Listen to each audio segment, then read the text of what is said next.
ভারতের ট্রান্সশিপমেন্ট সুবিধা বন্ধ করার পাল্টা জবাব হিসেবে বাংলাদেশ এবার এক কঠোর অর্থনৈতিক সিদ্ধান্ত নিল। জাতীয় রাজস্ব বোর্ডের নতুন বিজ্ঞপ্তি অনুযায়ী ভারতের উপরও পাল্টা নিষেধাজ্ঞা দিয়েছে বাংলাদেশ, যাতে কোটি কোটি ডলারের বাণিজ্য ধসে পড়বে মোদী সরকার। জাতীয় রাজস্ব বোর্ডের নতুন বিজ্ঞপ্তিতে বলা হয়েছে, ভারত থেকে সুতা, আলু, গুড়, দুধ ও দুগ্ধজাত পণ্য, ফলের জুস, রেডিও, টিভি, সাইকেল, মোটরযানের যন্ত্রাংশ এবং মার্বেল স্ল্যাব আমদানি করা যাবে না। অর্থাৎ ভারতের এসব পণ্যের উপর আমদানি নিষেধাজ্ঞা আরোপ করেছে অন্তর্বর্তী সরকার। এই সিদ্ধান্ত অবশ্য বাংলাদেশের বস্ত্রশিল্পে একটি বড় পরিবর্তন আনতে পারে, কেননা পোশাক শিল্পের জন্য প্রয়োজনীয় সুতার প্রায় 90% ভারত থেকে আসে।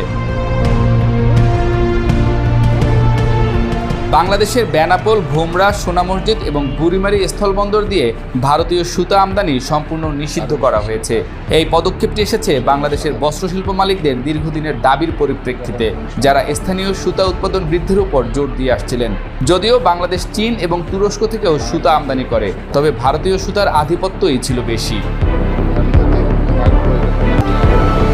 এই অর্থনৈতিক সিদ্ধান্তের পেছনে রাজনৈতিক প্রেক্ষাপটও গুরুত্বপূর্ণ।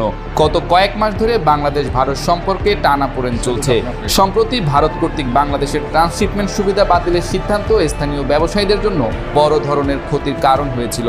এছাড়া ডক্টর মোহাম্মদ ইউনূসের 7 সিস্টার্স মন্তব্য এবং বাংলাদেশের চীন ঘনিষ্ঠ নীতিকে কেন্দ্র করে ভারতের সঙ্গে সম্পর্ক অবনতি হতে থাকে।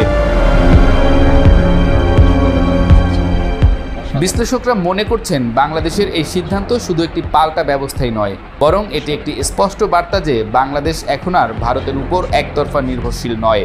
দেশটি তার অর্থনৈতিক স্বাধীনতা রক্ষায় সচেষ্ট এবং প্রয়োজন হলে কঠোর সিদ্ধান্ত নিতেও প্রস্তুত। এই পদক্ষেপ বাংলাদেশের বস্ত্রশিল্পে স্থানীয় উৎপাদন বৃদ্ধির পথ সুগম করতে পারে বলে আশা করা হচ্ছে, যদিও স্বল্প মেয়াদে কিছু চ্যালেঞ্জ থাকবে। এতদিন বাংলাদেশকে মোদী সরকার দুর্বল প্রতিবেশী বানিয়ে চাপের মুখে রেখেছিল।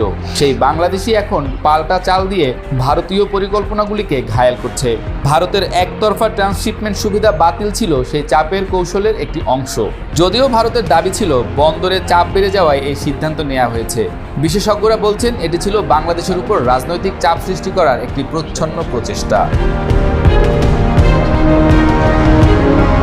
কিন্তু এবার সেই পরিকল্পনা ভারতীয় অর্থনীতির গলায় ফিরে এসেছে বুমেরাং হয়ে।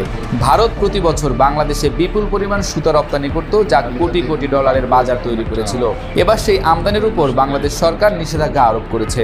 বাংলাদেশের ব্যাখ্যায় রয়েছে কৌশলী মন্তব্য, এই সিদ্ধান্ত কোনো দেশের বিরুদ্ধে নয়, বরং দেশীয় শিল্পকে রক্ষা ও উৎসাহ দেওয়ার জন্য নেওয়া হয়েছে। এর ফলে ভারতের বস্ত্র খাত, বিশেষ করে পশ্চিমবঙ্গ, ব্যাপক ধাক্কার মুখে পড়েছে। বস্ত্র ব্যবসায়ীরা প্রকাশ্যে ক্ষোভ প্রকাশ করেছেন মোদী সরকারের প্রতি। তাদের মতে কূটনৈতিক দূরদর্শিতার অভাবেই এই ক্ষতির মুখে পড়তে হয়েছে। এরই মধ্যে 5 আগস্ট রাজনৈতিক অজুহাত দেখিয়ে ভারত বাংলাদেশি নাগরিকদের ভিসা প্রদান বন্ধ করে দেয়। এর ফলে কলকাতা, দিল্লি, চেন্নাইয়ের হোটেল, হাসপাতাল, শপিং মলগুলোতে কার্যত পর্যটক শূন্য হয়ে পড়ে। চিকিৎসা ও কেনাকাটার জন্য বাংলাদেশিদের উপস্থিতির উপর নির্ভরশীল বহু প্রতিষ্ঠান এখন চরম ক্ষতির মুখে। বাংলাদেশ এখন আর শুধু ভারত নির্ভর বাণিজ্য চক্রে আবদ্ধ থাকতে চায় না, বরং আঞ্চলিক অর্থনৈতিক অংশীদারিত্ব চুক্তিতে যোগদানে আগ্রহ দেখাচ্ছে। এই জোটে রয়েছে চীন, জাপান, দক্ষিণ কোরিয়া, অস্ট্রেলিয়া সহ 15টি প্রভাবশালী দেশ, যারা মিলিতভাবে বৈশ্বিক অর্থনীতির প্রায় 30% নিয়ন্ত্রণ করে। বিশ্লেষকদের মতে এই পদক্ষেপ বাংলাদেশের বৈশ্বিক বাণিজ্য কৌশলে এক নতুন অধ্যায়। চীনের পক্ষ থেকেও এই উদ্যোগে রয়েছে নীরব সমর্থন। আজকের বাংলাদেশ আর চুপ থাকা দেশ নয়, আন্তর্জাতিক পরিসরে নিজের অবস্থান সাহসের সঙ্গে জানিয়ে দিচ্ছে।